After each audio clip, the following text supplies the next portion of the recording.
Welcome to December the 14th and the next window in the TooFatLardies Advent Calendar for 2024. And behind this window there is the question. Given unlimited time and expense, which miniature figures, models or terrain would you make or print, and how would you use that? Oh good lord, what a crazy window.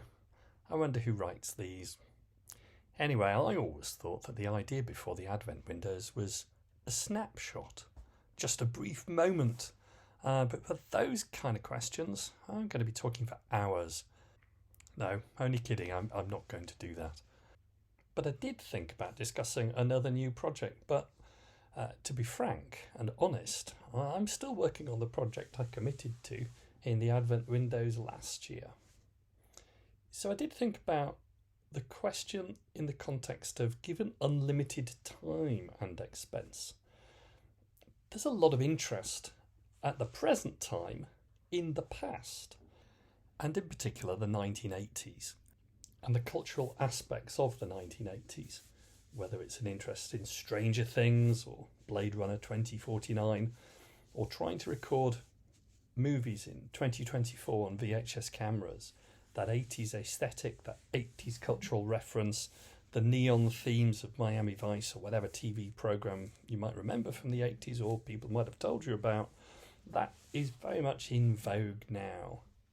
Now, going back to the 80s and Wolferton Comprehensive School in the lovely city of Hull, I had no idea that I was living in the very vortex of a cultural revolution which should be remembered 40 years on. But I was really keen on miniature wargaming and role-playing. At the same time, I had no ideas that the figures we were buying and playing with and the wargames campaigns that we were creating would be something that we'd now look back on in 2024 as a point of reference in a longer journey. We were just playing and enjoying what was before us in the 1980s. We were just enjoying the games on the table at that time. I'm very conscious of not being seduced by that 1980s nostalgia. I accept it's a comfortable, warm and cosy feeling to immerse ourselves in the past that we remember. But I think the dangerous part of nostalgia is paying total reverence to it. So I don't want to turn those games from the 1980s into a fossil. But I do want to think about the things I loved at that time in a wargaming sense and to try those again. And one of the things that I definitely enjoyed at that time and were the key elements to some of our games were the Citadel figures that were used for both role-playing and at the same time for medieval wargaming. Sadly, those figures are long since unavailable. The Metal Masters have gone, and Citadel, as part of Games Workshop, is now producing Space Marines and completely different figures in plastic and maybe still in resin. But the old Citadel figures were created in a slightly larger than 25mm scale, somewhere around about 28mm, and those figures were wonderfully sculpted and dramatically posed and really well proportioned, and they always occupied a centrepiece of many of our games of the Wars of the Roses, even though they were probably meant for Tolkien's Middle-earth. And when I mentioned the Wars of the Roses, I mean that in a very generic sense. We tended to use whatever medieval figures we could get our hands on, or more accurately, whatever figures that Lambing Miniatures were producing in their factory on Wincolmley at the centre of Hull.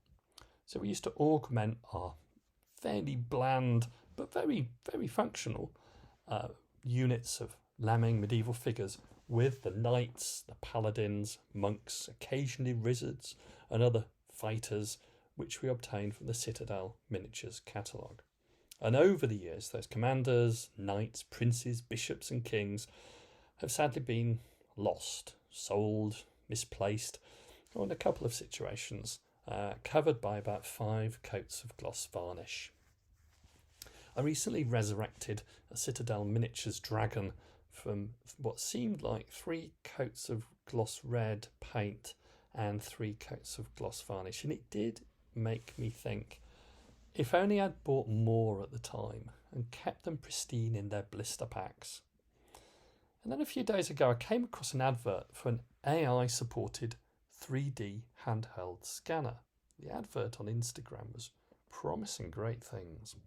A handheld scanner seemed to be registering a small object, and then the scan was downloaded and a 3D precise copy was printed.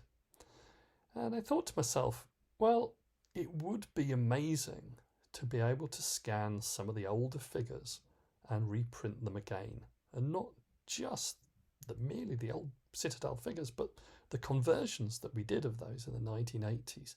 We could take the old figures and, in their slightly decrepit sense, we could rescan them and print them fresh and new.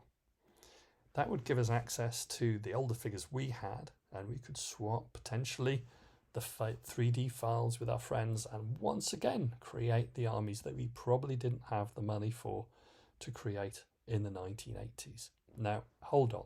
I know there's a legal problem here. And before Games Workshop's legal department contact me, I'm not sure about the legality of being able to scan old figures and recreate them in 3D. But since the Advent window allows me unlimited expense, that probably includes funding a significant settlement in the Court of Appeal. But once we've rescanned our new army from the old figures, what are we going to do with it? Well, first of all, it would have to be a participation game. None of the games that we used to play in the 1980s seemed to be demonstration. It was everyone piling in with the figures that they had. And what would the rules be?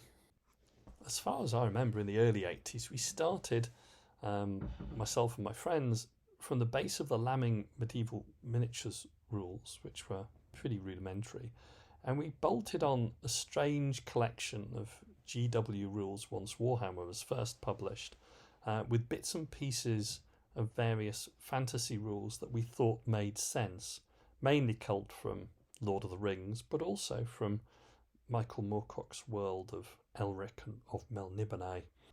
And that always led to some really strange parts of the Wargames rules evolving.